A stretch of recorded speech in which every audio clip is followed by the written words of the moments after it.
Ratusan orang kembali menjadi korban dugaan investasi bodong.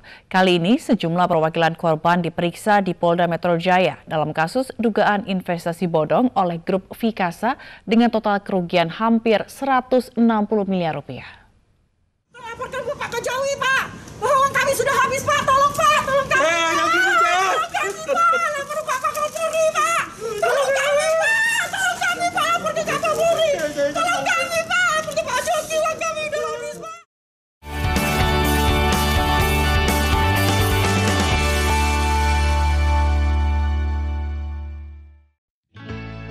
Halo semua, ketemu lagi sama aku Nita di channel Ekonom. Di video kali ini, aku bakal ceritain skema penipuan keuangan yang udah banyak banget memakan korban.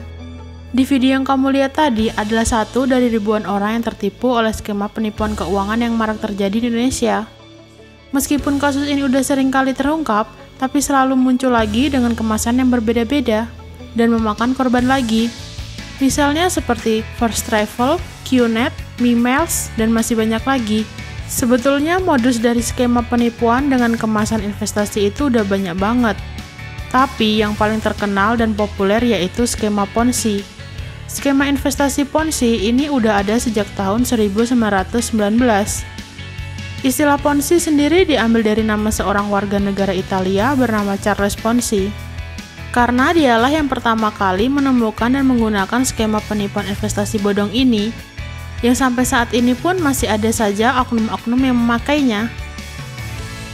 Secara umum, skema Ponzi ini tuh dilakuin dengan cara menghimpun aliran dana dari anggota atau member baru untuk membayar anggota atau member lama.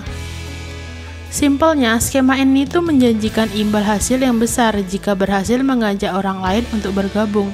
Atau kata lain yaitu gali lubang tutup lubang. Dengan skema ini, member lama akan semakin diuntungkan dalam waktu singkat. Dengan semakin banyaknya member-member baru yang masuk, maka aliran uangnya pun akan semakin besar. Sampai di satu titik, tidak ada lagi member atau orang-orang baru yang masuk. Maka rantai dari skema ini akan runtuh, dan yang akan menjadi korban paling parah adalah yaitu member baru. Ciri khas dari skema Ponzi ini itu sebetulnya mudah kita kenali kok. Tapi herannya masih ada saja orang yang tergoda dengan skema penipuan ini. Apa aja sih ciri khasnya? Yuk tonton videonya sampai selesai biar kamu tahu dan bisa nambah wawasan kamu tentang dunia ekonomi kamu. Oh ya, sebelumnya aku mau ucapin terima kasih dulu nih sama kamu yang udah support channel ini dengan cara subscribe channel ini. Nah, buat kamu yang baru nemuin channel ini, yuk terus dukung channel ini, supaya channel ini terus berkembang. Karena aku bakal ngebahas berbagai hal seputar ekonomi, investasi, keuangan, dan hal-hal yang berhubungan dengan dunia ekonomi. Oke, kita lanjut ya. Ciri khas pertama yang paling sering banget kita dengar adalah menjanjikan keuntungan investasi yang besar dalam waktu singkat. Bisa puluhan bahkan ratusan persen. Siapa sih yang nggak tergiur sama investasi dengan keuntungan dan imbal hasil yang besar, namun minim resiko? Karena setiap investor pasti memiliki tujuan, yaitu bagaimana caranya bisa untung dan punya banyak uang. Inilah yang selalu menjadi iming-iming para penipu keuangan kepada calon korbannya. Cara dan modusnya itu banyak banget, seperti menyewa hotel berbintang untuk pertemuan supaya terkesan mewah dan meyakinkan, memamerkan barang-barang mahal dan tampil sangat percaya diri dan semangat yang berapi-api. Bahkan, nggak jarang juga mereka membawa nama-nama tokoh publik, artis, dan sebagainya. Sehingga terlihat punya kredibilitas dan profesional. Terus, caranya gimana supaya terhindar investasi bodong seperti ini? Nah, nanti aku kasih tips-tips yang paling sederhana dan simpel. Aku lanjutin ceritanya ya. Sepanjang yang aku tahu, investasi itu mengandung dua hal, yaitu high risk, high return, low risk, low return. Artinya, jika semakin besar keuntungan, maka akan semakin besar pula risikonya. Dan sebaliknya, semakin kecil keuntungan, maka akan semakin kecil juga risikonya. Kalau ada orang yang nawarin investasi dengan low risk tapi high return, atau keuntungan yang besar tapi dengan usaha yang minimal, sebaiknya kamu perlu curiga, jangan-jangan itu skema penipuan. Lanjut ciri khas yang berikutnya, yaitu menggunakan bahasa yang rumit. bahkan sulit dipahami oleh orang awam. Tujuannya untuk memberikan kesan kalau mereka itu orang-orang yang profesional, cerdas, dan pintar dalam mengelola investasi. Karena dengan bahasa yang intelek dan rumit, mereka itu bisa mengaburkan pikiran yang logis. Supaya kita itu nggak punya banyak waktu untuk berpikir, dan biasanya itu mereka mendesak untuk sesegera mungkin untuk bergabung dalam bisnis mereka. Karena kalau mereka memberikan waktu untuk berpikir, pasti akan banyak pertimbangan dan mencari informasi tentang skema yang mereka tawarkan. Kalau sampai mereka memberikan waktu berpikir, kemungkinan calon korban akan berubah pikiran. Sebetulnya konsep investasi itu tidak serumit yang mereka jelaskan. Konsep investasi bisa dijelaskan dengan simpel dan mudah dipahami, tanpa harus menggunakan istilah-istilah yang ribet. Ciri khas lain adalah membuat seolah-olah kamu itu yang paling beruntung, karena dapat kesempatan yang langka untuk melipat gandakan uang dengan cara cepat. Mereka itu membungkus kata demi kata manis dan dijanjiin ini itu, seakan-akan kesempatan ini itu nggak akan datang untuk yang kedua kalinya. Setelah kamu mutusin dan ikut dalam sistem bisnis mereka, mereka itu udah berhasil mengendalikan pikiran logis kamu. Ciri khas berikutnya, tidak ada informasi yang jelas mengenai sumber dana yang mereka peroleh. Ciri lain dari skema ini itu tidak jelasnya informasi mengenai dari mana sumber penghasilan mereka. Kalau ditanya tentang sumber penghasilannya dari mana, ya jawabannya itu berkesan berbelit-belit dan rumit. Padahal sumber penghasilan mereka itu ya dari orang-orang yang baru bergabung.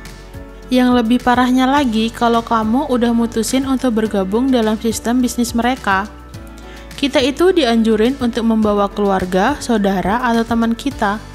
Karena mereka tahu kalau salah satu dari keluarga sudah memutuskan untuk bergabung, maka akan lebih mudah untuk mempengaruhi yang lainnya juga. Bahkan di beberapa kasus, mereka itu dikucilkan dari keluarga dan teman-temannya sendiri, karena tanpa disadari mereka udah membawa kerugian bagi orang-orang terdekatnya. Nah, sekarang aku kasih tips supaya kamu terhindar dari manipulasi keuangan kayak gini. Tips paling mudah yang pertama adalah 2L, yaitu legal dan logis. Aku jelasin ya.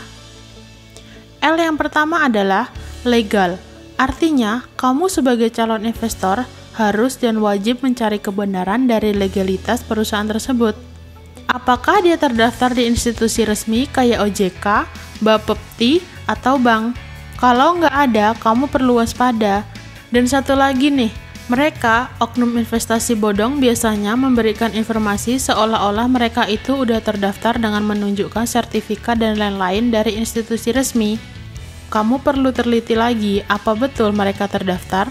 Caranya dengan ngecek langsung di situs resmi OJK, Bapepti, atau institusi resmi lainnya. L yang kedua, logis. Artinya, jika ada penawaran investasi yang menjanjikan keuntungan yang sangat besar dengan resiko yang kecil dan enggak rasional, kamu perlu hati-hati. Bisa jadi itu adalah skema yang penipuan. Ingat, high risk, high return, low risk, low return, yang udah aku jelasin tadi ya. Umumnya, skema penipuan keuangan ini akan banyak menyerang negara-negara yang sedang berkembang, dan masyarakatnya itu minim pengetahuan tentang dunia investasi. Mungkin ini juga yang menyebabkan banyak kasus penipuan investasi bodong marak terjadi di Indonesia. Sebaiknya kita sebagai generasi milenial harus kritis. Kalau ada tawaran investasi yang tidak legal dan logis, misalnya nih, dari mana sumber dananya untuk membayar membernya? Ada nggak produknya yang dijual? Atau mungkin kantornya ada di mana dan lain-lain? Ingat, setiap uang kamu adalah tanggung jawab kamu. Jangan sampai uang yang kamu kumpulin bertahun-tahun hilang seketika hanya karena ingin cepat kaya dalam waktu singkat. Coba kamu tulis di kolom komentar, ada nggak sih akhir-akhir ini kamu ditawarin investasi yang menjanjikan keuntungan besar dalam waktu singkat dan minim resiko serta kerja yang minimal? Oke deh, semoga video ini bisa menambah wawasan kamu tentang dunia ekonomi kamu. Sampai jumpa di video-video selanjutnya.